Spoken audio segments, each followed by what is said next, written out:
अंतर्राष्ट्रीय महिला दिवस पर मध्य प्रदेश के मुख्यमंत्री डॉक्टर मोहन यादव ने एक अहम घोषणा की है कि राज्य में बेटियों के धर्मांतरण के मामलों में फांसी की सजा का प्रावधान किया जाएगा।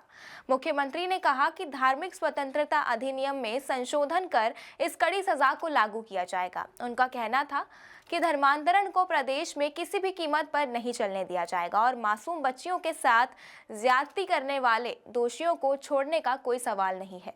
मुख्यमंत्री ने आगे कहा कि उनकी सरकार धर्मांतरण के मामलों को लेकर बेहद गंभीर है और इसे दुराचार का कोई स्थान नहीं मिलेगा। इसके साथ ही बीजेपी प्रदेश अध्यक्ष वीडी शर्मा ने मुख्यमंत्री की मंशा का समर्थन करते हुए कहा कि जबरन धर्म परिवर्तन कराने वालों के खिलाफ सख्त कानून की जरूरत है और यही वजह है कि धर्मांतरण विधेयक में फांसी की सजा का प्रावधान किया जाएगा।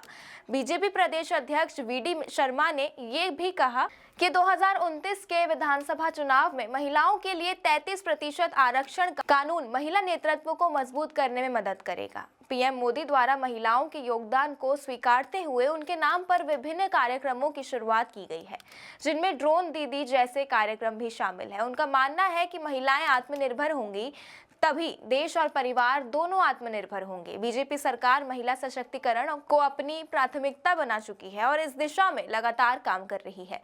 इस प्रस्तावित सजा के खिलाफ हिंदूवादी संगठन संस्कृति बचाओ मंच ने स्वागत किया और कहा है कि वे चाहते हैं कि मुख्यमंत्री के इस ऐलान को जल्दी से जल्दी लागू किया जाए। वहीं कांग्रेस विधायक आरिफ मसूद ने इस फैसले पर सवाल उठाए और कहा कि यदि संविधान में इस तरह के बदलाव किए जाते हैं तो इसका मतलब ये होगा कि हमें ये स्वीकार करना पड़ेगा कि डॉक्टर भीमराव अंबेडकर ने जो संविधान लिखा उसमें कुछ कमियां थी।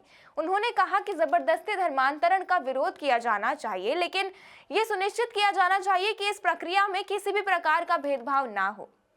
मसूद ने भोपाल के इटखेड़ी इलाके में एक लड़की के लापता होने के मामले को भी उठाया, जिसमें आरोप लगाया गया कि लड़की दूसरे समुदाय से है, इसलिए कोई कार्रवाई नहीं की जा रही है। उनका कहना था कि लड़की चाहे हिंदू हो या मुस्लिम, वो एक बाप की बेटी है और इस मामले में कार्रवाई एक जैसी होनी चाहिए। मध्य प्रदेश में फिलहाल धर्मांतरण के 216 मामले दर्ज किए गए हैं, जिनमें से 30% मामले इंदौर से हैं।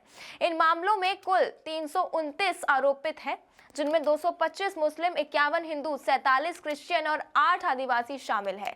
वर्तमान में राज्य में धर्मांतरण के लिए 10 साल की सजा का प्रावधान है, लेकिन कई मामलों में कोर्ट में आरोप साबित नहीं हो पाते।